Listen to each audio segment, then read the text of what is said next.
पहली रात में दुल्हन का दर्द। 18 वर्षीय निशा 12वीं कक्षा में पढ़ाई करती थी। निशा से छोटे 2 भाई बहन थे। निशा की माँ दूसरों के घर में जाकर झाड़ू पोंछा बर्तन करके अपने बच्चों का गुजारा करती थी। निशा के पिता शराबी थे। वे हमेशा शराब पीकर घर आते थे। हमारी माँ को हमेशा मारते रहते थे। निशा के लिए यह मंजर बहुत ही ज़्यादा दर्दनाक था। निशा की माँ जो भी पैसा कमाकर लाती थी, उसके पापा शराब पीने के लिए वह पैसे छीन लेते थे। पैसों की तंगी की वजह से अब निशा को अपनी पढ़ाई छोड़नी पड़ी। उनकी हालत अब और ज़्यादा ख़राब होने लगी। धीरे धीरे उनको खाने की तंगी होने लगी। निशा अपने छोटे भाइयों को पढ़ाना चाहती थी, लेकिन उनके पास इतने पैसे नहीं थे। निशा ने फैसला किया कि अपने भाई बहन को पढ़ाने के लिए वह भी अपनी माँ की तरह दूसरों के घर में काम करने जाएगी। निशा को जिस घर में काम मिला, वहाँ 60 साल का राजीव नाम का युवक रहता था, जिसकी शादी नहीं हुई थी। उसके घर में उसके अलावा और कोई नहीं रहता था। निशा जब पहले दिन राजीव के घर काम करने गई, निशा की खूबसूरती देखकर राजीव मोहित हो गया। निशा जब भी काम करती तो राजीव की नज़र निशा से हटती ही नहीं थी। राजीव के इस तरीके से देखने से निशा को असुविधा होने लगी। राजीव के मन में निशा को हासिल करने की ललक पैदा हो गई। एक दिन निशा किचन में जब खाना बना रही थी, तभी अचानक राजीव पीछे से आया और उसे अपनी बाहों में जकड़ लिया। राजीव को ऐसा करते देख निशा घबरा गई और उसे दूर धकेलने लगी, लेकिन राजीव उसके शरीर को अजब तरीके से छूने लगा। निशा कैसे भी करके वहाँ से भाग गई और अपने घर चली गई। घर जाने के बाद निशा परेशान होकर अकेली बैठ गई। वह यह सब बात बताती भी तो किसे बताती। घर में अपने छोटे भाई बहन को देखकर निशा का दिल पसीज गया। उसने फैसला किया कि अब वो किसी दूसरे घर में काम करने जाएगी। दूसरे दिन निशा किसी दूसरे घर में काम करने गई। जब निशा काम करके घर वापस आई तो उसने देखा कि उसके घर के बाहर एक बड़ी सी गाड़ी खड़ी थी। जब निशा घर के अंदर गई तो उसने देखा कि राजीव उसके घर में बैठा हुआ था। निशा की माँ राजीव के लिए चाय बना रही थी। निशा की माँ ने राजीव से कहा, देखो निशा भी आ गई। निशा की माँ निशा से कहती है कि सुनती हो, जल्दी साड़ी पहनकर राजीव बाबू को चाय ले आओ।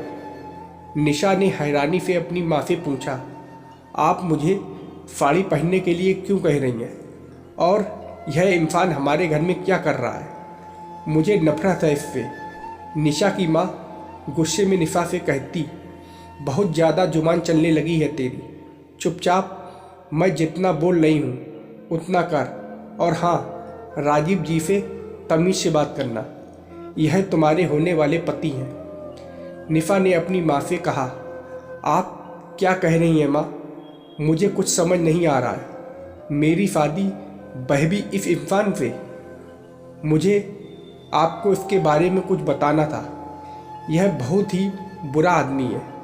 जब मैं इसके घर में काम कर रही थी तो इसने मुझे गलत तरीके से छुआ, इसलिए मैंने इसके घर में काम करना छोड़ दिया। निशा की माँ गुस्से से निशा से कहने लगी, अरे वो तेरा होने वाला पति है, उसका पूरा अधिकार है तुझ पे, तुझे छुए या कुछ भी करे। देख निशा, तू मेरी बात मान जा। राजीव बाबू तेरी शादी के बदले में तेरे भाई बहनों को पढ़ाने का खर्चा उठाने वाले हैं। ऊपर से हमारे घर का खर्चा भी उठाएंगे। साथ ही तेरी शादी में हमें 1 रुपया भी खर्चा नहीं करना पड़ेगा। जब से तेरे बाप से हमारी शादी हुई है, तब से मेरी ज़िंदगी नरक बन गई है। मैंने तुम लोगों को बहुत ही मुश्किल से पाला है। अब जब तुझे कुछ अच्छा करने का मौका मिल रहा है तो तू कदम पीछे कर रही है। निशा बोली, ऐसी बात नहीं है माँ, आप ऐसा मत कहिए, लेकिन आप एक बार उसकी उम्र तो देखिए, वह मेरे बाप की उम्र का है। मैं उससे शादी कैसे कर सकती हूँ? निशा की माँ ने कहा, अगर किसी जवान से शादी करेगी, वो जिंदगी भर जवान ही नहीं रहने वाला, कभी ना कभी बूढ़ा तो होगा ही। इससे अच्छा तो बूढ़े से शादी कर लो, और अगर तू शादी नहीं करना चाहती तो मैं जहर लेकर आ रही हूँ। पिला देना हम दोनों भाई बहनों को, और मुझे भी दे देना, क्योंकि हमसे इस गरीबी में जीने की अब हिम्मत नहीं रही है। निशा ने रोते हुए कहा कि ऐसा मत कहो माँ, मैं शादी करने के लिए तैयार हूँ। निशा ने अपनी भाई बहन के भविष्य के लिए आगे घुटने टेक दिए और अधेड़ उम्र की राजीव से शादी कर ली। शादी की पहली रात फूलों से सजी सेज पर सहमी सी निशा घूंघट डालकर बैठी हुई थी। वहीं कमरे का दरवाज़ा खुलता है और राजीव सुहाग रात मनाने की उत्सुकता में दरवाज़ा बंद करके निशा के पास आता है। राजीव ने निशा का घूंघट उठाया और निशा की धड़कनें तेज होने लगी। राजीव भूखे शेर की तरह निशा पर झपट्टा मारने की फिराक में था।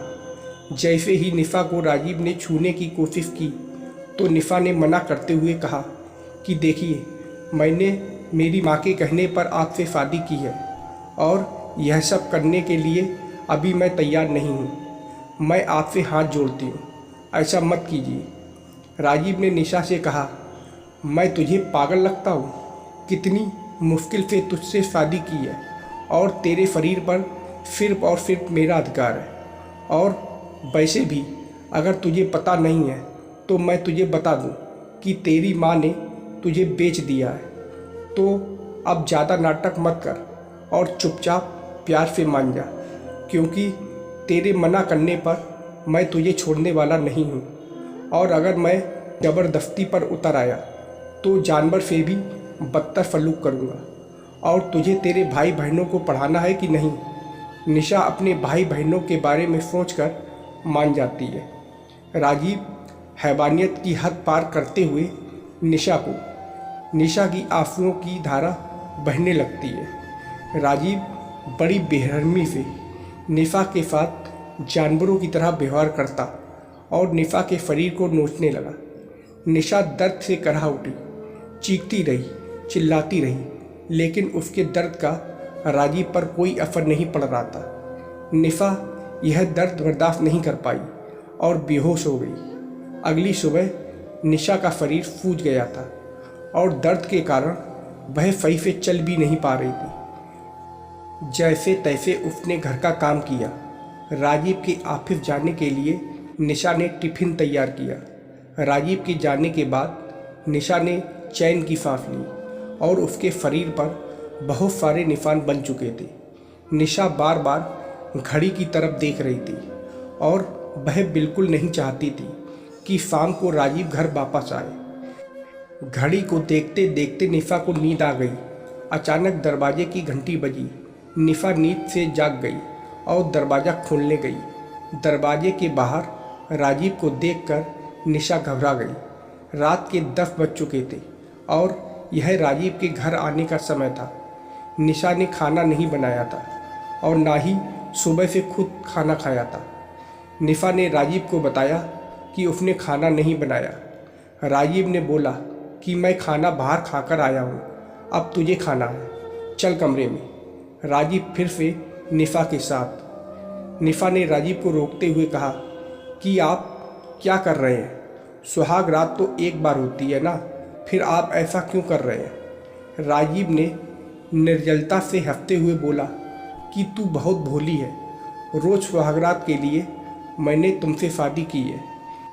इतना कहकर राजीव ने निशा के उन घावों को फिर से कुतरने लगा। निशा भगवान से प्रार्थना करती है कि उसे इस नर्क से मुक्ति दिलाए। एक दिन ऑफिस से घर आते वक्त कार एक्सीडेंट में राजीव की मौत हो गई और कानूनी तौर पर राजीव की सारी प्रॉपर्टी निशा के नाम हो गई। निशा को राजीव जैसे राक्षस से छुटकारा मिल गया और उसकी तपस्या सफल हुई और अपनी माँ और भाई बहनों को भी अपने घर में रहने के लिए बुला लिया और अपने भाई बहन को पढ़ाया लिखाया। इसलिए कहते हैं दोस्तों, कभी भी दूसरों के साथ बुरा व्यवहार नहीं करना चाहिए। तो दोस्तों, आप लोगों को यह कहानी कैसी लगी कमेंट करके ज़रूर बताइएगा और वीडियो को लाइक और सब्सक्राइब करना मत भूलिएगा। वीडियो देखने के लिए बहुत बहुत धन्यवाद।